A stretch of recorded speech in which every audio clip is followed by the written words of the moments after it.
C'est-à-dire que la sexualité, de façon circonstancielle, dans le film, est amicale. Ouais. Et il y a une tendresse, il y a une sensualité. C'est des scènes de sensualité, en fait, c'est pas des scènes de sexualité. D'accord, même quelque part, on aborde la sexualité dans le film, à travers ça. Oui. On aborde surtout la façon dont elle n'est pas explorée. Parce Ouais. que l'objet du désir, ne se commet pas. Effectivement, l'amitié est la seule chose qui survit à cette histoire. Mhm. Mais c'est surtout un film aussi sur la façon dont on est amoureux de l'amour, Mhm. euh, plus que d'un individu. C'est la projection amoureuse. C'est de la projection, c'est de la cristallisation. Oui, l'amitié est importante pour moi dans la vie, oui. Est-ce que vous avez peur du sentiment amoureux dans la vie? J'ai pas peur, mais vous savez, chat échaudé craint l'eau froide. D'accord. Je mets beaucoup de moi dans le récit. D'accord. Dans le premier, dans le deuxième film, il y a énormément de qui je suis. Jeux de sa mère, ça peut un peu être un film sur l'amour adolescent. Ouais. Ça devait être un film sur l'amour jeune. Oui. Donc J'ai tué ma mère, vous l'aviez écrit, vous aviez 16 ans, c'est ça? Ouais. Et celui-ci, l'écriture, vous l'aviez abordé quand? Jeux de sa mère, 16 ou 17, je me souviens plus, mais celui-ci, c'était à l'automne dernier. Pour moi, d'avoir les faces caméra, ça donnait une dimension plus sociale au film. Ça faisait en sorte que les personnages pouvaient trouver un peu une sorte de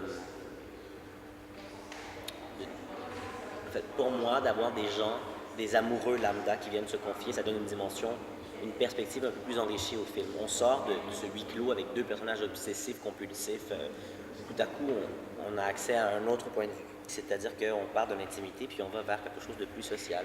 On fait en sorte que que ça devienne pas que ça devienne, c'est pas un documentaire, mais il y a des séquences documentaires justement pour donner au film à travers le prisme de la société des allures un peu plus vastes, un peu plus universelles, pour démontrer que le problème dont on parle est loin d'être propre à seulement deux individus. J'ai grandi avec ma mère, moi, donc j'ai grandi avec des femmes.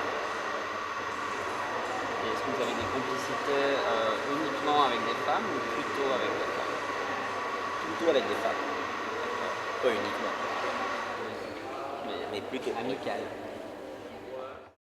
Je voulais pas d'instrumental, je voulais pas de. Mais je voulais avoir une trame sonore composée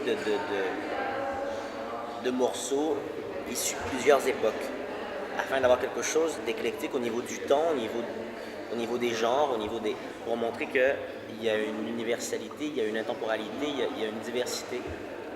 D'ailleurs, c'est comme ça pour les costumes, c'est comme ça pour les références littéraires, les références plastiques.